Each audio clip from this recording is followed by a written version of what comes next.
¿Cuánto pesa un alma? La ciencia dice que 21 gramos, pero yo les digo que un secreto, un solo secreto inconfesable, puede pesar más que todo el infierno junto. Y esta noche, ese peso finalmente caerá. El padre Thomas se estaba muriendo.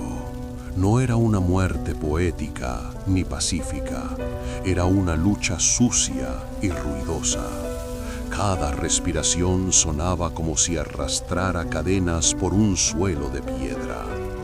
A su lado, el joven padre Mateo sostenía su mano con una devoción que iba más allá del deber clerical. Para Mateo, Thomas no era solo un mentor, era un padre, un santo viviente que lo había acogido cuando el mundo le dio la espalda.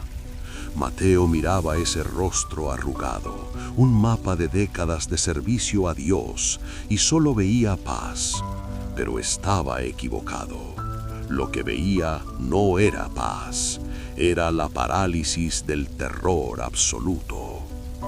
Dentro de la mente de Thomas no había luz al final del túnel, solo había fuego. Durante 30 años, este hombre, reverenciado por su comunidad como un pilar de virtud, había vivido en un infierno privado, un infierno construido con silencio. Mientras Mateo rezaba el rosario en voz baja, Thomas no escuchaba las avemarías, escuchaba otra voz, una voz del pasado, una voz ronca, fría y húmeda, que regresaba a él cada noche antes de dormir y que ahora, en el umbral de la muerte, gritaba más fuerte que nunca. Retrocedamos. Año 1994. Noviembre, el mes de los muertos. La tormenta de aquella noche fue histórica. Arrancó árboles y cortó la electricidad en medio pueblo. La iglesia estaba sumida en penumbras, iluminada solo por los relámpagos que pintaban las estatuas de los santos con destellos espectrales. Thomas, entonces un hombre fuerte y lleno de fe inquebrantable, estaba cerrando las puertas. Fue entonces cuando lo escuchó. El chirrido de las bisagras oxidadas. Alguien había entrado, no para refugiarse de la lluvia, sino para refugiarse de sí mismo. Thomas no vio su rostro. El hombre vestía un abrigo largo y un sombrero calado hasta los ojos, empapado, dejando un rastro de agua sucia en el pasillo central. No caminaba como un penitente humilde. Caminaba con la urgencia de un animal herido o de una bestia que acaba de cazar. Se dirigió directamente al confesionario. Thomas sintió un escalofrío que no tenía nada que ver con el frío de la iglesia. Su instinto le gritó que huyera, que cerrara la puerta y corriera a la casa parroquial. Pero su deber lo encadenó.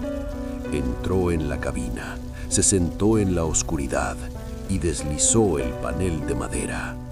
Ese pequeño sonido de madera contra madera sellaría su destino. Bendígame, Padre, porque he pecado. La frase estándar, pero el tono era incorrecto. No había arrepentimiento, había excitación, una vibración eléctrica en la voz que hizo que a Thomas se le erizara la piel de la nuca. El hombre comenzó a hablar y no confesó un robo, ni una mentira, ni un adulterio. Confesó una cacería. Ella no quería parar el coche, padre, susurró la voz. La vi salir de la biblioteca. Llevaba ese vestido azul. Sabía que su coche tenía una rueda baja. Yo se la había pinchado un poco, solo lo suficiente. Thomas contuvo el aliento. Estaba describiendo a Sofía Méndez, la hija del alcalde, desaparecida hacía solo 6 horas. Todo el pueblo la estaba buscando en ese preciso momento bajo la lluvia, y el monstruo que sabía dónde estaba sentado a 30 centímetros de él. El hombre continuó, detallando cada momento con una precisión morbosa, cómo la siguió por la carretera comarcal, cómo ella se detuvo, cómo él se ofreció a ayudar, la confianza en los ojos de ella y el momento exacto en que esa confianza se transformó en pánico puro. Sentí su vida en mis manos, padre, como un pajarito. Apreté hasta que el aletero se detuvo. La descripción era tan visceral, tan gráfica, que Thomas sintió el sabor de la bilis en su boca.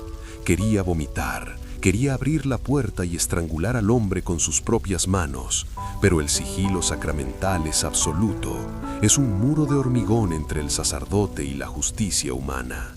Pero no fue solo la historia. El diablo es arrogante, y este hombre quería un testigo para su obra maestra. ¿Sabe qué hice con ella, padre? No la encontrarán en el bosque. La llevé al viejo pozo de la finca abandonada de los Sauces. Y para que sepa que no le miento, hubo una pausa, un sonido de tela mojada. Por la rendija inferior de la puerta, el hombre deslizó algo hacia el lado de Thomas. Thomas miró al suelo. Allí, brillando débilmente en la oscuridad, había un relicario de plata. Un relicario que Thomas mismo había bendecido para la primera comunión de Sofía años atrás. Estaba manchado de sangre fresca y barro. El sacerdote ahogó un grito. El hombre al otro lado se rió. Una risa seca, breve. Ahora usted también lo sabe, padre. Ahora usted carga con ella también. Su alma es mía tanto como de Dios. Y con eso, la puerta del confesionario se abrió. Pasos rápidos. El golpe de la puerta de la iglesia cerrándose. Y luego, el silencio. Un silencio que duraría 30 años. Al día siguiente, encontraron el coche, pero no a Sofía. La búsqueda duró semanas. Thomas veía a los padres de la chica en primera fila cada domingo, sus rostros consumidos por la esperanza y el dolor. Y él sabía que su hija estaba pudriéndose en el fondo de un pozo a 5 kilómetros de allí. Cada vez que predicaba sobre la verdad y la luz, sentía que su lengua se convertía en ceniza. Intentó, Dios sabe que intentó. Una noche escribió una carta anónima a la policía. Detalló la ubicación del pozo, pero cuando estaba a punto de echarla al correo, la doctrina se apoderó de él. Lo que Dios ha sellado, el hombre no puede abrirlo. Si rompía el secreto de confesión, quedaba excomulgado automáticamente, condenado al infierno eterno. El miedo a su propia salvación pesó más que la justicia para Sofía. Quemó la carta y con ella quemó la última parte de su humanidad. El cuerpo de Sofía nunca fue encontrado. El caso se cerró. El asesino siguió libre, caminando por las mismas calles, comprando en las mismas tiendas, quizás incluso comulgando de la mano del propio Thomas. Lo peor no fue el silencio. Lo peor fue descubrir quién era. Tomás no había visto su cara esa noche, pero reconoció la voz. Meses después, en un bautizo, escuchó esa misma risa seca. Se giró y lo vio.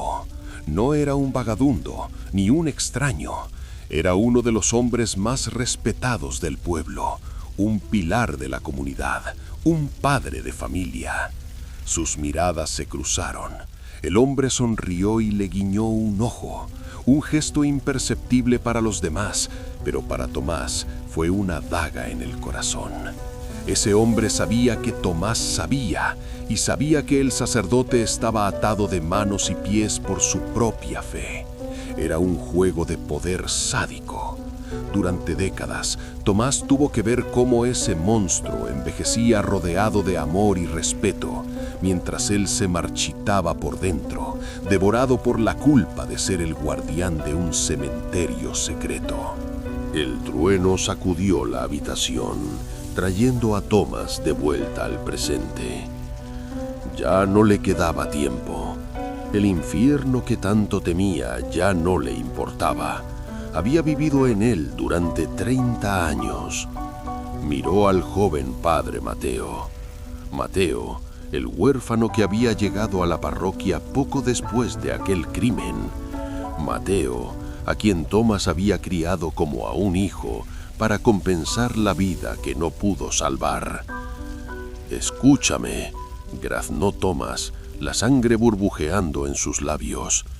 «El pozo de los sauces. Ella está allí.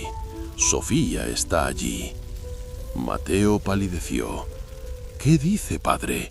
¿Está delirando?» «No», insistió el viejo, clavando sus uñas en el brazo del joven.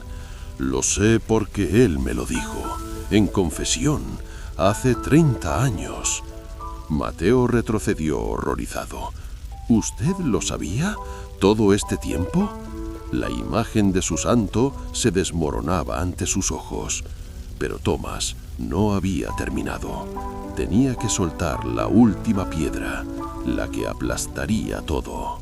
«El hombre», susurró Tomás con su último aliento. «El hombre que la mató era tu padre biológico, Mateo. Por eso te trajo a la iglesia después, para comprar su perdón regalándome a su hijo». El silencio en la habitación fue absoluto. Tomás exhaló por última vez, sus ojos fijos en el techo, esperando el juicio de Dios. El padre Mateo se quedó inmóvil mirando el cadáver. Lentamente se secó las lágrimas. Su expresión cambió. La tristeza desapareció, reemplazada por una frialdad idéntica a la que Tomás había descrito en aquella confesión de 1994. Mateo se inclinó sobre el oído del muerto y susurró, con una voz que helaría la sangre de cualquiera. «Lo sé, padre. Él me lo contó todo antes de morir y me dijo que si usted alguna vez hablaba, yo debía terminar el trabajo». Mateo sacó una almohada de debajo de la cabeza de Tomás, pero ya no era necesaria. El secreto había matado al viejo sacerdote, pero ahora había un nuevo guardián. Mateo apagó la luz de la mesita de noche, sumiendo la habitación en la oscuridad total. Los pecados de los padres siempre recaen sobre los hijos, y algunos secretos están destinados a ser eternos. Si quieres conocer la ubicación de más tumbas olvidadas, suscríbete a El Susurro Final. Aquí, la verdad nunca descansa en paz.